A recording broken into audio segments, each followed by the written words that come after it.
while Ms. Good was in her car and her son was in his school. I knew about this radical change in his life before he did. Video evidence shows that vehicles being used by ICE were easily able to maneuver around Ms. Good's car.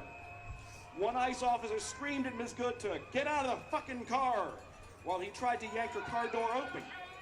Agent Ross casually walked in front of Ms. Good's car, filming Ms. Good's excited dog that was in the back seat.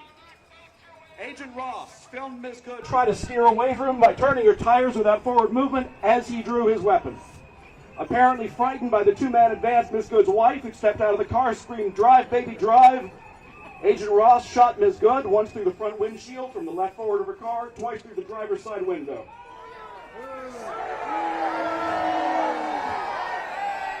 Agent Ross continued to film as he did the killing and then opined that Ms. Good was a fucking bitch. This is the first known instance of ICE creating snuff porn as content for their fans.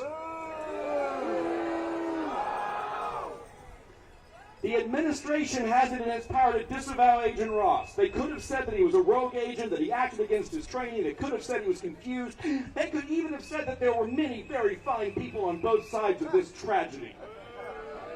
They have done none of those things. They have insisted, contrary to the evidence of our senses, that Ms. Good was blocking traffic, and contrary to our moral sense, that she deserved to die for doing so. They have insisted, contrary to the evidence of our senses, that Ms. Good was committing a vehicular assault as she plainly steered away from Officer Ross. They have insisted, contrary to common sense, that Ms. Good was weaponizing a car that had a dog in it, a wife trying to get into it, and a bunch of stuffed animals falling out of the glove compartment. One of the stuffed animals, by the way, was her son's Captain America Beanie Baby, and that is not the toy of choice for America-hating radicals to give their children. Right-wing media even posted Agent Ross's own video in an effort to excuse his actions.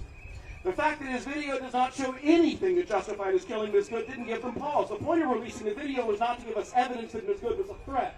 The point of the lies from the administration is not to convince us that Agent Ross defended himself. There are two audiences for the lies. We are one of those audiences. They're not trying to convince us that Agent Ross was right. They're trying to tell us that we can be murdered in broad daylight by supporters and agents of the administration, that we will be vilified post-mortem, and that there is no prospect of secular justice for our killers. It apparently hadn't occurred to them. It apparently hadn't occurred to them that we have read a book and already knew that. The other audience is the audience of Trump's supporters and fellow travelers. Hannah Arendt wrote that the ideal subject of totalitarian rule is not the convinced Nazi or the convinced communist, but people for whom the distinction between fact and fiction and the distinction between true and false no longer exist. The administration isn't lying so brazenly in order to convince its supporters of a falsehood. It's lying so brazenly so that they'll abandon all prospect of judging for themselves, of trusting their senses and their reason, of coming to conclusions on the basis of which they can act. When Daddy beats you and says it's your fault, Daddy isn't trying to persuade you to believe a falsehood. Daddy is trying to persuade you not to believe anything at all.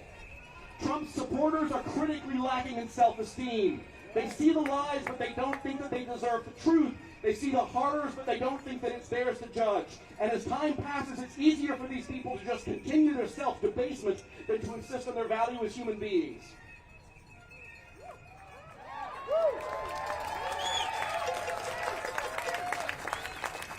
Homeland Security Advisor Stephen Miller, justifying the kidnapping of Nicolas Maduro, a terrible person to be sure, though hardly the most dangerous head of state in our hemisphere at the moment, recently said, "We live in a world, in the real world, that is governed by strength, that is governed by force, that is governed by power. These are the iron laws of the world since the beginning of time." In this 250th year of our republic, some people still haven't gotten the news that all men are created equal.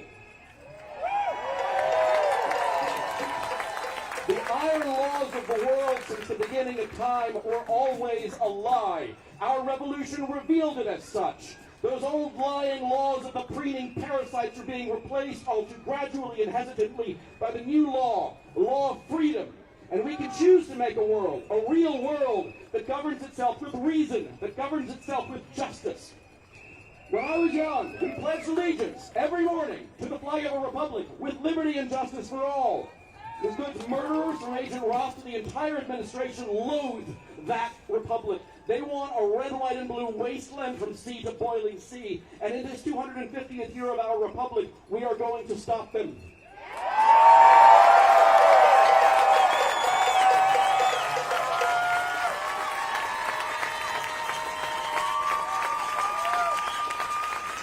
This is a rally, but only if you are rallied to do something. Unless you take some sort of action following on this, it isn't a rally, it's a bunch of nice people standing around having feelings at one another in the cold.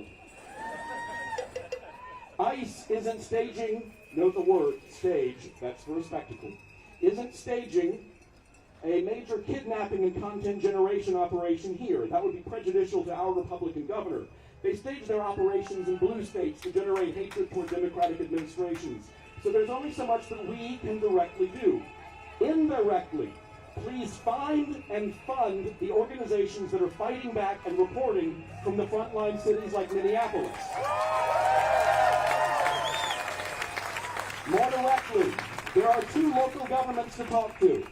First, Austin Police Department recently gave a Honduran mother and her daughter, an American citizen like me, to Immigration and Customs Enforcement without any legal requirement that they do so, and despite insisting that they do not cooperate with ICE beyond minimal legal requirements. APD's stated policy is the one that they should follow, but it doesn't seem like they're following it consistently. The Statesman has reporting on this. Please familiarize yourself with the issue. Contact your city council member and the mayor. Help them stand up to ICE pressure. Second, the state of Texas has recently passed a law requiring counties sign what are called 287G agreements. Counties have 3 choices about how to cooperate with ICE. While there is a lesser evil choice involved, counties should not be compelled to work with ICE at all, much less beyond current law. Please familiarize yourself with this issue and then contact your county commissioner and county judge, Andy Brown, and help them stand up to the state. Fascists now lead our country, but our country isn't fascist yet. Many parts and levels of our government still work, and we need to help them keep working. Finally, the time to join organizations that will use direct, nonviolent action against an ICE invasion here is now, not once they're gunning down mothers in our streets here. Please join Resist Trump Austin now. Please join ICE out of Austin now. Please join the Indivisible Rosedale Huddle now. Actually engage. Please don't wait. We outnumber the brutes and the thugs, but our numbers count in our favor only if we're organized, only if we act as one. That sort of coordination doesn't emerge spontaneously in a crisis. It's the result of prior preparation. We're still prior, so now's the time to prepare.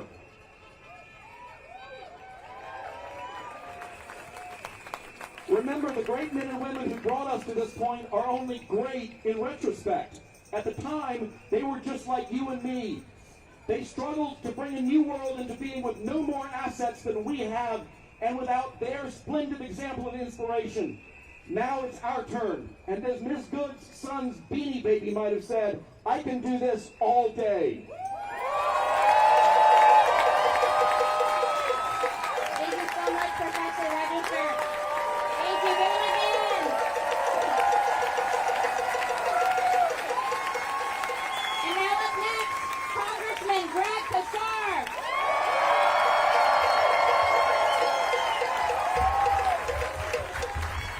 ICE out, no kids. ICE out.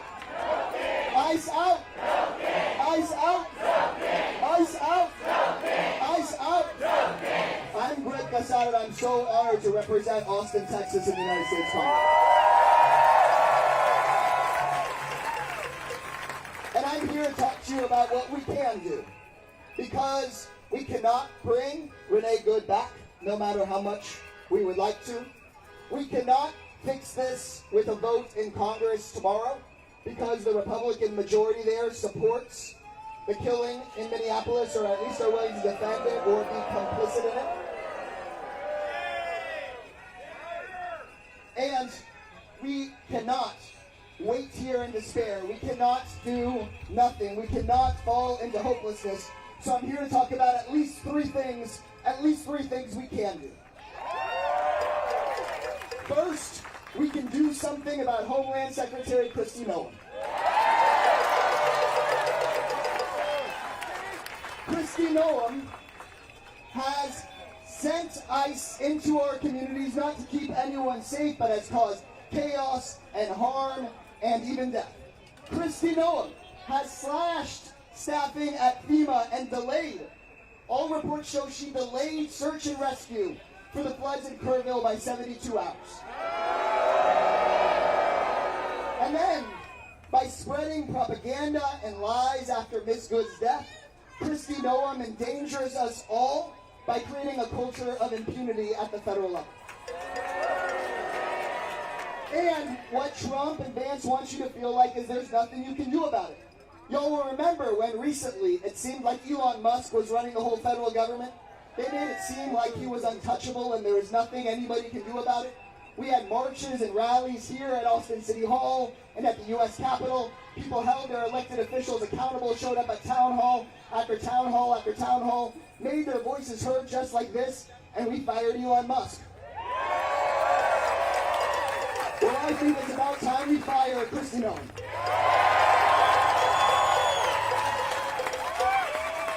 Second thing we can do, we can put a stop to Trump's mass deportation machine.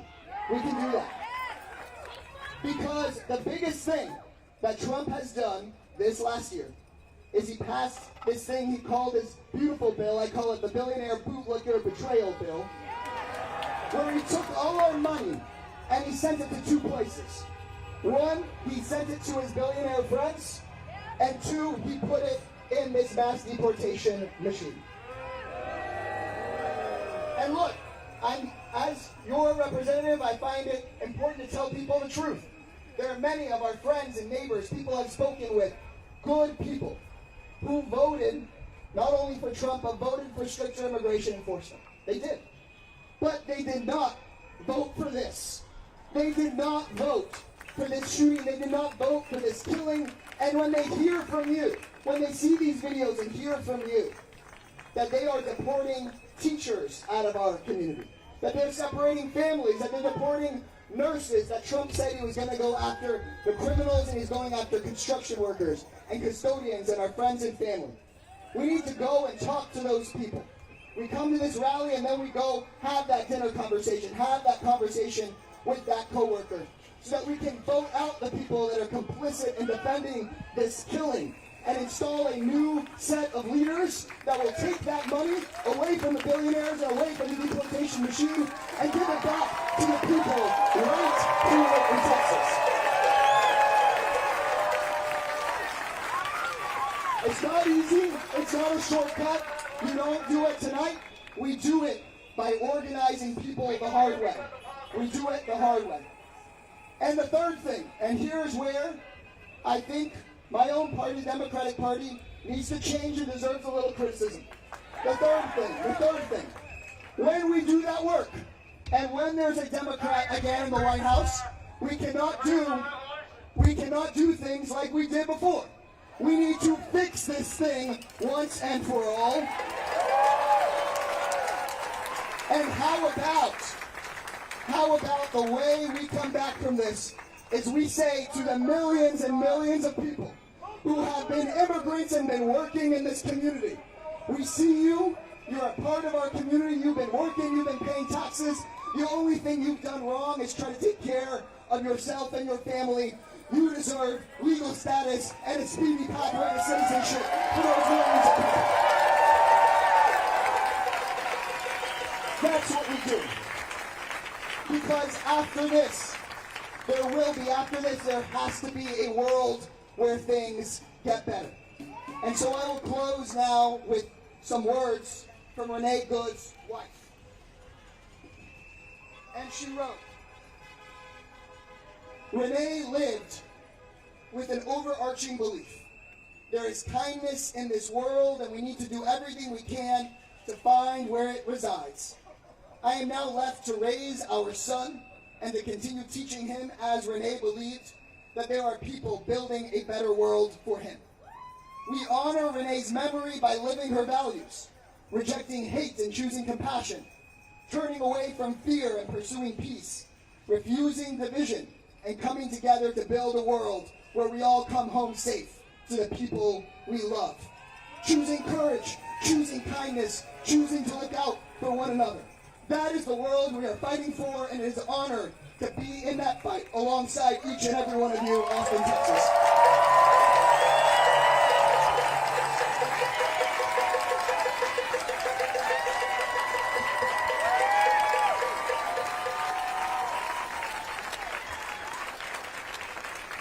Thanks again to our wonderful speakers.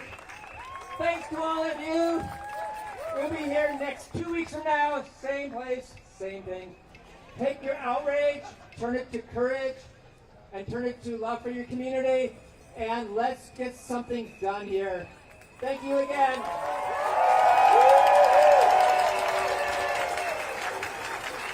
Every 2 weeks we'll be here, every 2 weeks. Thank you.